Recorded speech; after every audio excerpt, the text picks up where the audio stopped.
गौरी पुत्र गणेश की जय हो। प्रेम से बोलिए ओम नमः शिवाय। लक्ष्मी नारायण भगवान की जय हो।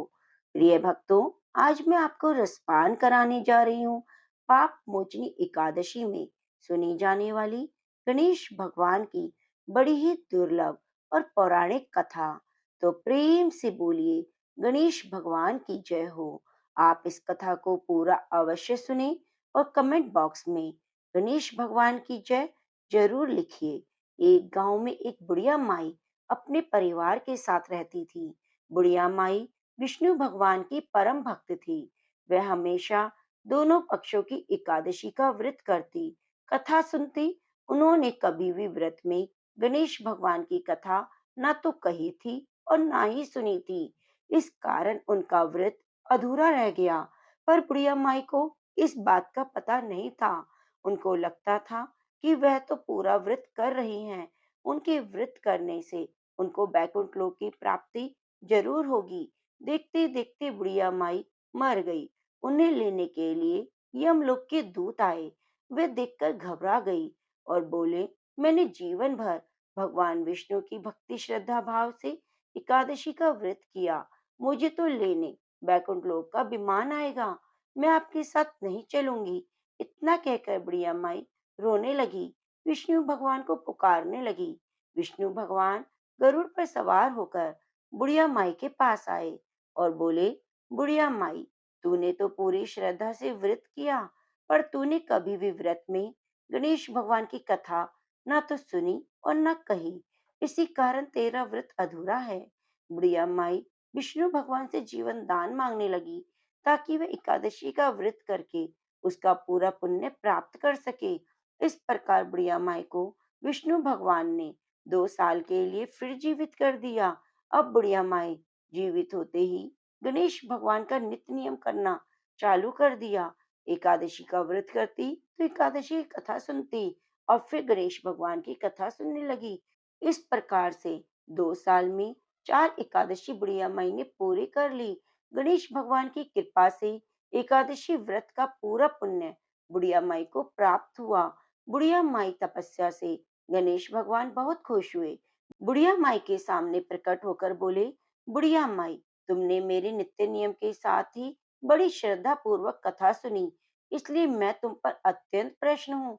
मैं तुम्हें आशीर्वाद देता हूँ कि जब तक ये पृथ्वी रहेगी, तुम्हारे इस तपस्या का गुणगान लोग करते रहेंगे। साथ ही एकादशी व्रत में तुम्हारी भक्ति की इस कथा को जो भी मनुष्य प्रेम पूर्वक सुनेगा, पढ़ेगा, उसको संपूर्ण फल प्राप्त होगा। गणेश भगवान बुढ़िया माई पर प्रसन्न होकर बुढ़िया माई को घर अंधन से भर दिया। रिद्धि सिद्धि का वास हो गया और वे अंतर्ध्यान हो गए। 2 साल बीतने पर बुढ़िया माई की मृत्यु हुई। इस बार लेने उन्हें बैकुंठ लोक का विमान आया।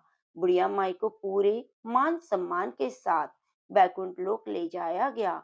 इस प्रकार गणेश भगवान की कृपा से बुढ़िया माई का घर अंधन से भर गया और मरने पर बैकुंठ लोक का सुख मिला।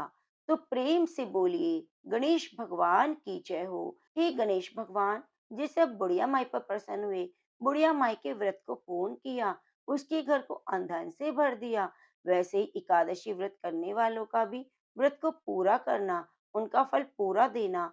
घर को अंधन से भरकर कहानी अधूरी हो तो पूरी करना, पूरी हो तो मान रखना। प्रेम से बोलो गणेश भगवान की जय हो, विष्णु भगवान की जय हो। बहुत समय पहले की बात है। गणेश भगवान अपने भक्तों की परीक्षा लेने के लिए धरती लोक पर आए।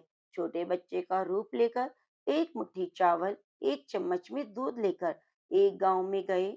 वहां पर सबसे कहने लगे, मेरे दूध और चावल की खीर बना दो। पर किसी ने उनकी खीर नहीं बनाई। वहीं एक बुढ़िया माई बैठी थी। उसने कहा, बेटा लो, मैं तुम्हारी खीर बना दूं।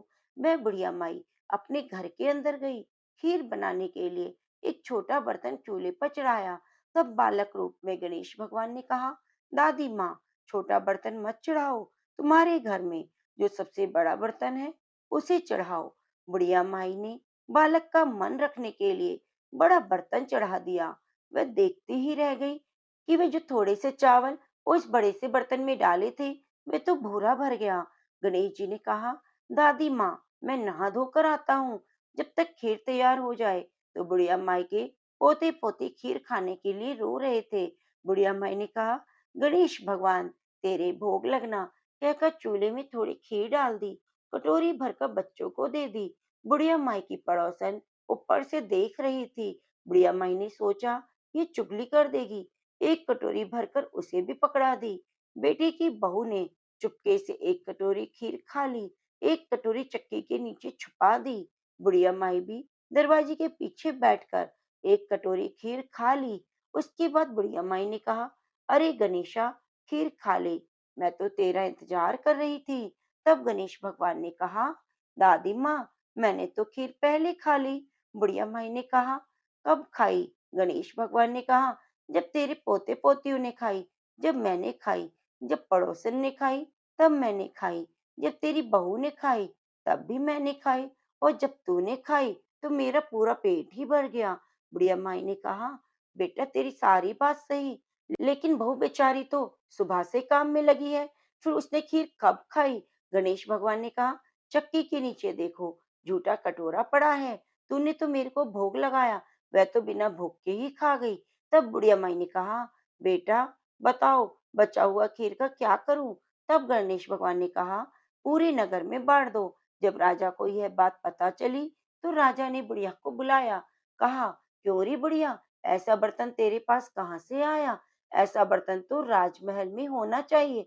बुढ़िया माई ने कहा, राजा जी, आप खीर का बर्तन ले लो। जब खीर का बर्तन राजमहल में आया तो खीर में कीड़े मकोड़े पड़ गए, दुर्गंध आने लगी। राजा ने वह बर्तन बुढ़िया माई को वापिस दे दिया। जब बुढ़िया माई ने लिया तो खीर पहले जैसे स्वादिष्ट बन गई। फिर बचा हुआ खीर बालक के कहने पर बुढ़िया माई ने झोपड़ी के कोनों में गाड़ दिया। सुबह जब बुढ़िया माई उठी तो अनधन के भंडारे भर गए, झोपड़ी की जगह महल हो गया। सभी लोग गणेश भगवान का जयकारा लगाने लगे, गणेश जी महाराज की जय हो। प्रेम से बोलिए, ओम गण गणपताय नमः, ओम नमः शिवाय। एकादशी मैया की जय हो, लक्ष्मी नारायण भगवान की जय हो। हे गणेश भगवान, जैसे अपने बुढ़िया माई पर कृपा करी, वैसे हम सभी पर करना, अपनी कृपा बनाए रखना। ओम नमः शिवाय। प्रिय भक्तजनों, आप हमारे चैनल को सब्सक्राइब जरूर कीजिए और बगल में बनी घंटी को दबाना ना भूलें। कमेंट बॉक्स में ओम गण गणपताय नमः, गणेश भगवान की जय लिखकर वीडियो को लाइक जरूर कीजिए।